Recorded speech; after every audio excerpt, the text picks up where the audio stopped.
Le jour où j'ai acheté ma maison de plage à Biarritz a été le jour où ma vie a vraiment commencé. Je m'appelle Céleste, j'ai 65 ans, et après 40 années à bâtir ma petite entreprise de décoration d'intérieur, j'avais enfin les moyens de m'offrir ces rêves. La maison était parfaite, vue sur l'océan, terrasse ensoleillée, 5 chambres spacieuses. En signant l'acte de vente, je me suis sentie comme une adolescente recevant sa première voiture.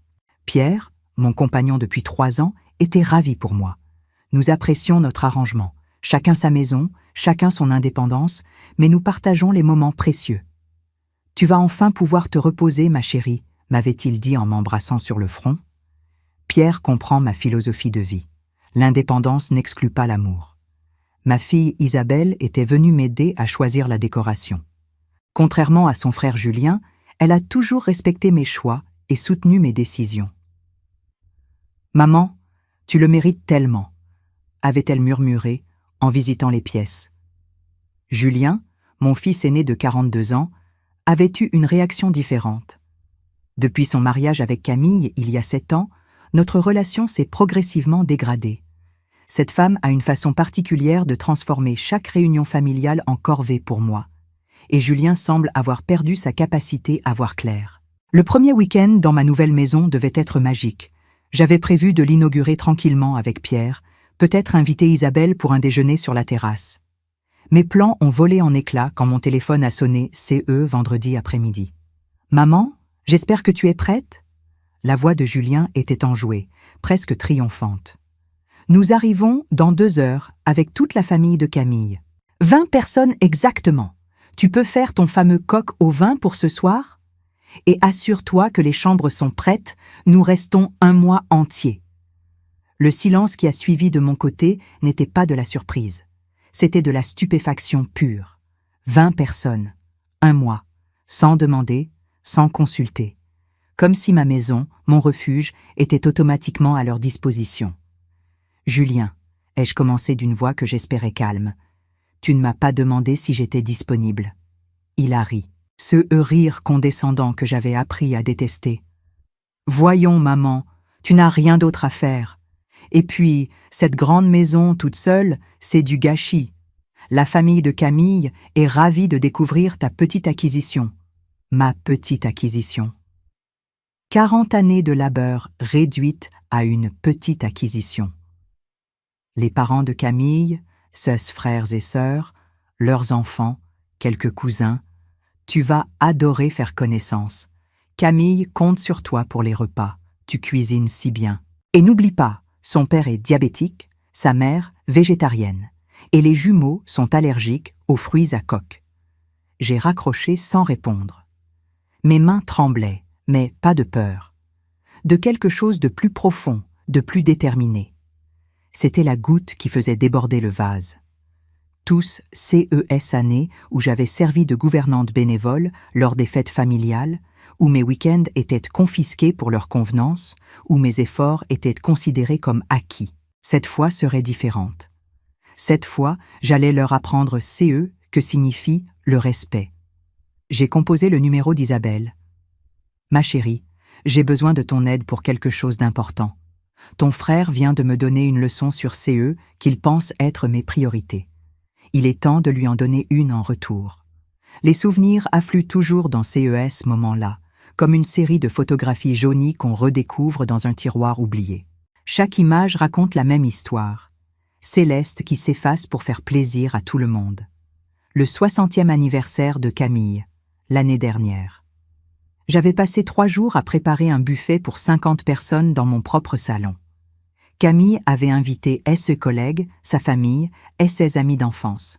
Moi, j'étais la cuisinière, la serveuse, celle qui lavait les verres pendant que les autres riaient aux éclats. « Maman fait ça si bien », avait déclaré Julien quand quelqu'un avait suggéré de faire appel à un traiteur. « Elle adore recevoir, n'est-ce pas, maman ?» J'avais souri et acquiescé, comme toujours. À Noël, même scénario. Ma maison transformée en auberge gratuite pour tous les proches de ma belle-fille. Je me levais à 5 heures pour préparer le réveillon. Je me couchais à minuit après avoir tout nettoyé. Camille recevait les compliments pour l'organisation parfaite, tandis que je restais invisible dans ma propre cuisine. Isabelle avait essayé de m'ouvrir les yeux plusieurs fois. « Maman, tu ne vois pas qu'ils profitent de toi. Tu n'es pas leur employé de maison. » Mais j'avais toujours trouvé des excuses. C'était pour maintenir l'harmonie familiale. C'était pour voir mes petits-enfants. C'était parce qu'une mère fait des sacrifices. En réalité, j'avais peur. Peur de créer des conflits, peur de perdre le contact avec mon fils, peur d'être étiquetée comme la belle-mère difficile. Cette peur m'avait coûté cher. Elle avait coûté mon estime de moi, ma tranquillité, mes week-ends, mes vacances. Elle avait failli me coûter ma relation avec Pierre, qui ne comprenait pas pourquoi j'acceptais d'être traitée ainsi. Quand j'ai expliqué la situation à Isabelle, sa réaction a été immédiate. « Cette fois, on ne les laisse pas faire, maman. Tu as travaillé toute ta vie pour cette maison. Elle t'appartient et tu décides qui y entre. » Ma fille a hérité de mon caractère d'avant le mariage de Julien. Cette détermination que j'avais mise en sommeil pour préserver une paix factice. « Qu'est-ce que tu proposes ?» ai-je demandé. Et ses yeux ont brillé d'une lueur malicieuse. « On va leur donner une leçon qu'ils n'oublieront jamais. Tu te souviens de CE que papa disait toujours ? Il faut parfois créer une tempête pour apprécier le calme. » Oh, l'idée a germé entre nous comme une graine trouvant enfin la bonne terre. Simple, efficace et parfaitement légitime. Nous allions transformer ma maison en chantier. Une rénovation d'urgence, a murmuré Isabelle, ses lèvres esquissant un sourire que je ne lui avais pas vu depuis longtemps. Des problèmes de plomberie découverts au dernier moment. Des travaux qui ne peuvent pas attendre. L'excitation montait en moi, mélange de nervosité et de jubilation. Enfin, j'allais reprendre le contrôle de ma vie. Nous avons passé le reste de l'après-midi au téléphone. Isabelle connaissait le directeur d'une entreprise de rénovation grâce à son travail dans l'immobilier. En 2 heures, tout était organisé. « Maman », m'a dit ma fille en me serrant dans ses bras avant de partir. « Il était temps que tu te réveilles.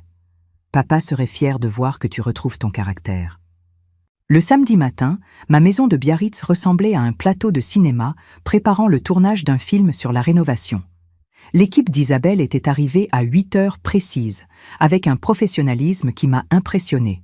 Bâches en plastique sur tous les meubles, odeur de peinture fraîche dans l'entrée, escabeaux stratégiquement placés au milieu du salon, seaux et pinceaux disposés avec art. Le chef d'équipe, Monsieur Dubois, jouait son rôle à la perfection. « Madame Moreau », m'avait-il expliqué avec un clin d'œil complice, « nous avons créé une situation de travaux crédible.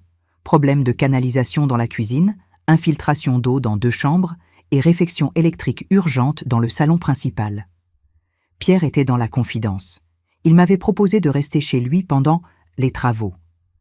Sa maison à Bayonne n'était qu'à 20 minutes, parfaite pour surveiller les opérations à distance. « Tu es sûr de vouloir aller jusqu'au bout ?» m'avait-il demandé en me voyant diriger les préparatifs avec une énergie nouvelle. « Pierre, j'ai 65 ans. Si je ne me fais pas respecter maintenant, quand le ferai-je » Isabelle coordonnait tout avec l'efficacité d'un général d'armée. Elle avait même pensé aux détails. Factures de matériaux datés d'hier, devis urgent d'une entreprise de plomberie, photos des dégâts prises sous tous les angles. « Maman, quand ils arriveront, tu seras là depuis 1 heure seulement. Tu découvres les problèmes en même temps qu'eux. Tu es aussi surprise et contrariée qu'eux. » À 13 heures, tout était en place. L'eau était coupée dans la cuisine et 2 salles de bain. L'électricité fonctionnait partiellement. Une perceuse tournait en boucle dans la chambre principale, actionnée par un ouvrier dévoué à la cause. J'ai enfilé de vieux vêtements, noué un foulard autour de mes cheveux, et me suis exercée à prendre l'expression parfaite, celle de la propriétaire dépitée par CES travaux imprévus qui tombent au plus mauvais moment. Monsieur Dubois m'a briefé une dernière fois. Les travaux vont durer au minimum 3 semaines. Impossible de loger qui que ce soit dans CES conditions. C'est un problème de sécurité et d'assurance. À 14 heures, j'ai reçu le message de Julien. Nous sommes à 1 heure de route. Hâte de découvrir ton petit paradis. Mon petit paradis était devenu un enfer organisé. Isabelle est partie se cacher chez Pierre pour éviter d'être reconnue trop tôt. Nous avions convenu qu'elle apparaîtrait plus tard, jouant la fille venue aider sa mère dans cette situation compliquée. J'ai vérifié une dernière fois le décor. Tout était parfait. L'odeur de peinture saturait l'air, les bruits de perceuses résonnaient depuis l'étage et l'entrée était suffisamment encombrée pour décourager toute installation. Mon cœur battait fort, mais pas d'angoisse, d'excitation.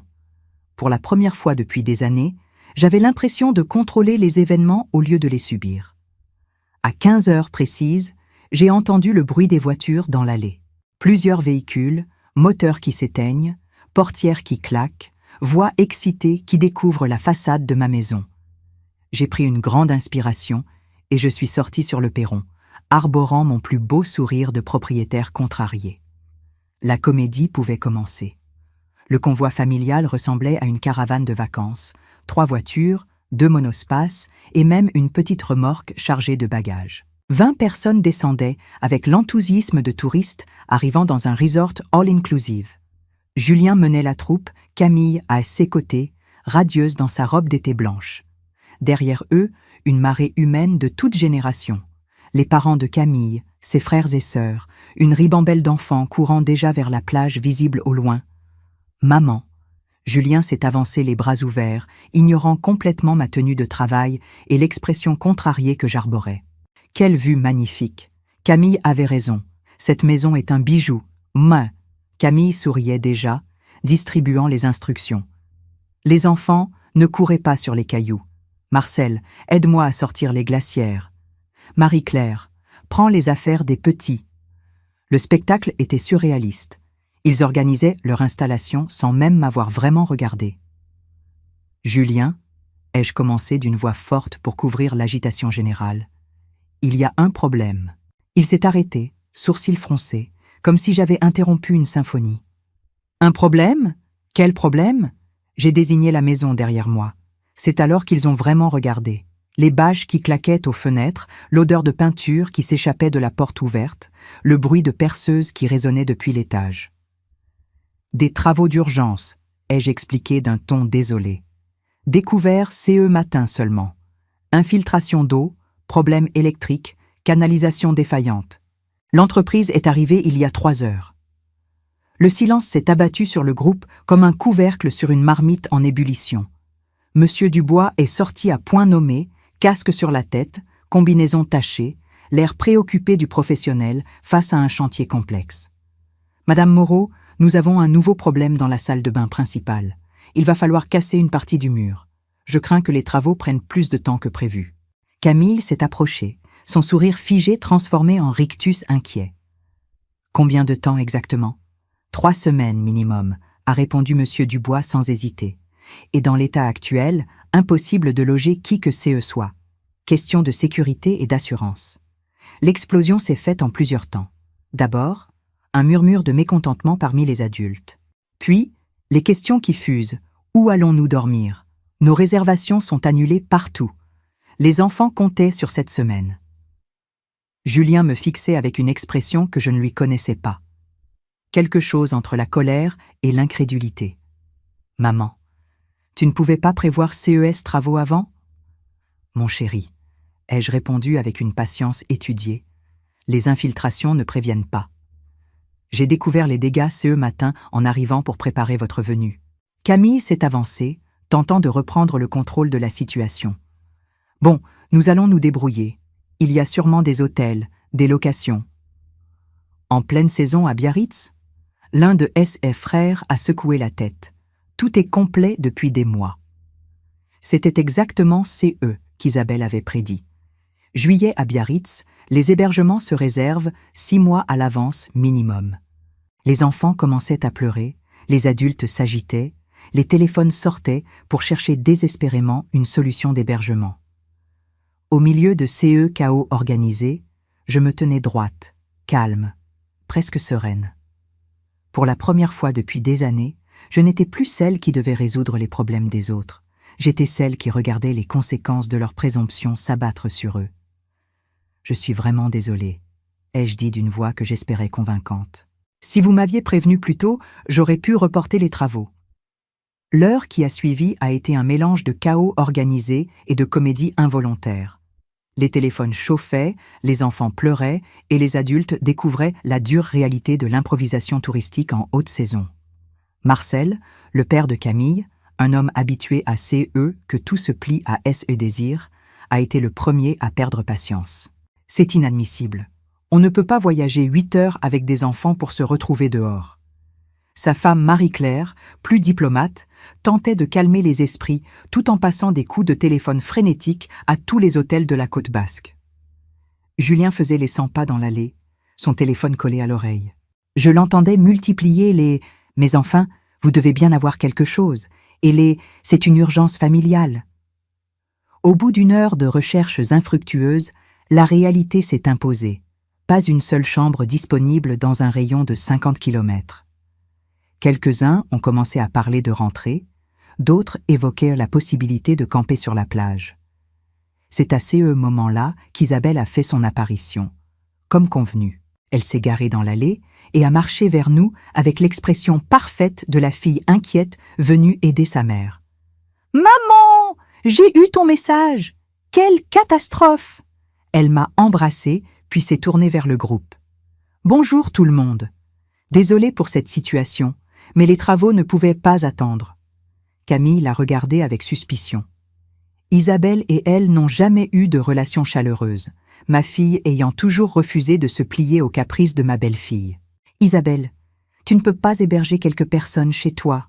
a tenté Julien. Ma fille a pris son air le plus désolé. « J'aimerais bien, mais j'ai des invités pour tout le mois. Des amis américains en visite. Mensonge parfait, impossible à vérifier. » C'est alors que plusieurs membres du groupe ont commencé à se diviser. Les parents de Camille, visiblement contrariés par ce qu'ils percevaient comme un manque d'organisation de ma part, ont annoncé qu'ils rentraient chez eux. « Nous reviendrons quand les travaux seront terminés », a déclaré Marcel d'un ton sec. « Si jamais ils se terminent. » 2 des couples avec enfants ont suivi le mouvement. « C'est trop compliqué avec les petits », ont-ils expliqué. Mais d'autres, plus jeunes ou plus philosophes, ont commencé à s'adapter. Le frère de Camille, Théo, s'est approché de moi avec un sourire contrit. « Madame Moreau, je m'excuse pour cette arrivée en force. Nous aurions dû vous prévenir plus tôt et vous demander votre accord. C'était présomptueux de notre part. » Sa sœur Lucie a acquiescé. « Nous allons trouver une solution. Ce n'est pas votre faute si la maison a des problèmes. » Leurs excuses m'ont touché. Ces jeunes gens avaient de l'éducation, contrairement à d'autres membres de leur famille. Peu à peu, le groupe s'est scindé. Ceux qui étaient repartis dans l'indignation et ceux qui avaient compris que l'attitude civilisée était de s'adapter et de présenter des excuses. Au final, 12 personnes sont reparties, certaines avec des paroles désobligeantes sur mon manque d'organisation, d'autres en promettant de revenir plus tard dans de meilleures conditions. 8 personnes sont restées, dont Julien et Camille. Ces 8-là ont fini par trouver des solutions. Camping municipal pour les plus aventureux, chambre d'hôte à Bayonne pour les autres. Quand le dernier véhicule a disparu de l'allée, Julien s'est approché de moi. Pour la première fois de la journée, il m'a vraiment regardé, vraiment vu. « Maman, nous devons parler. » Le soir tombait sur Biarritz quand Julien, Isabelle et moi nous sommes retrouvés sur la terrasse de ma maison, redevenue silencieuse. Les ouvriers étaient repartis, emportant avec eux le décor de notre comédie. Seule restait l'odeur de peinture fraîche, témoignage persistant de notre mise en scène. Julien tenait une tasse de café entre ses mains, le regard perdu vers l'océan. Il avait l'air épuisé, mais aussi pensif d'une manière que je ne lui avais pas vue depuis longtemps. « Maman » a-t-il commencé d'une voix plus douce qu'à l'habitude. « Ceux et travaux, ils étaient vraiment urgents ?» Isabelle et moi avons échangé un regard. C'était le moment de vérité. « Non », ai-je répondu simplement. Il n'y avait aucun problème dans cette maison. Il a relevé la tête, surpris par ma franchise directe. « Alors pourquoi ?»« Parce que j'en avais assez, Julien. Assez d'être traitée comme une gouvernante dans ma propre famille. Assez qu'on dispose de moi et de mes biens sans me demander mon avis. » Ma voix était calme, sans colère, juste fatiguée d'années de non-dits. « Depuis ton mariage, j'ai l'impression de n'être qu'un service à disposition. Ma maison pour vos fêtes, ma cuisine pour vos repas, mon temps pour votre confort. Jamais un merci véritable, jamais la reconnaissance que tout cela représente des efforts. » Julien baissait la tête, ses épaules s'affaissant progressivement. « Maman, je ne me rendais pas compte. »« Bien sûr que non, » a ajouté Isabelle avec douceur. Parce que maman ne se plaignait jamais. Elle encaissait, souriait et recommençait. Ton coup de téléphone d'hier a été la goutte qui a fait déborder le vase, ai-je continué. 20 personnes, un mois entier, sans me demander si j'étais d'accord. Comme si ma maison, fruit de 40 années de travail, était automatiquement à votre disposition. Nous sommes restés silencieux un long moment, le bruit des vagues comblant l'espace entre les mots.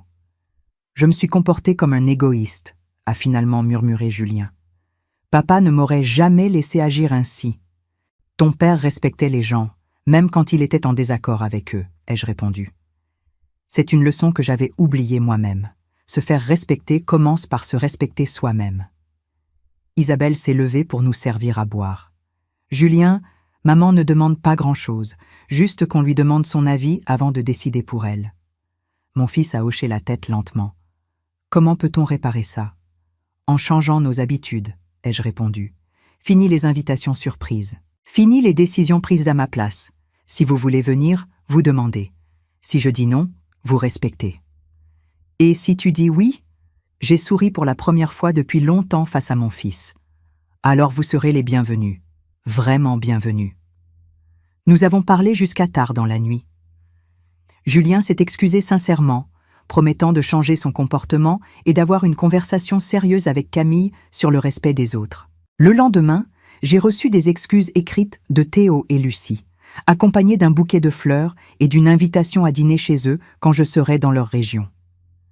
Camille, elle, ne m'a plus jamais contacté directement. Mais j'ai remarqué que les demandes passent désormais par Julien et qu'elles sont formulées comme de véritables invitations, pas comme des corvées déguisées.